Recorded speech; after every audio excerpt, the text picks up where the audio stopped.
La ville avance, vite, trop vite. Elle s'étale, s'épaissit, s'alourdit. Le béton remplace la terre. Les flux écrasent les liens. On parle d'efficacité, de connectivité, de ville intelligente. On parle de transition, mais on construit encore comme avant, en standardisant, en isolant, en détruisant. Nos villes battent des records de pollution. On artificialise les sols, on détruit les écosystèmes, on accélère la perte de biodiversité. Le logement devient un actif financier, l'espace public un outil de contrôle. Les outils numériques promettent la fluidité, mais oublient la complexité humaine.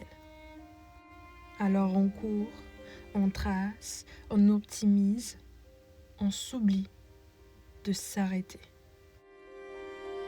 Certains projets choisissent de faire autrement, avec peu, avec ceux qui sont là. On parlera de 2 projets, dans 2 contextes très différents, qui montrent qu'une autre manière de construire est possible. Dans Les Hauteurs des Andes équatoriennes, Chaquihuasi, une maison communautaire en bail, conçue par le studio La Cabina de la Curiosidad avec la communauté indigène de Chalala. Construite en minga, c'est-à-dire collectivement, avec des pierres de rivière, du bois d'eucalyptus et des fibres naturelles. Pas de béton, pas de clous, seulement des gestes traditionnels, des matériaux locaux, un toit qui écoute le climat. La forme circulaire permet l'équité, l'échange, la rencontre.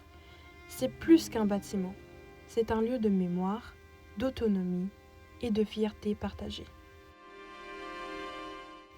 À Talca, au Chili, l'Área Verde transforme un terrain abandonné depuis le séisme de 2010, une friche urbaine devenue dépotoir.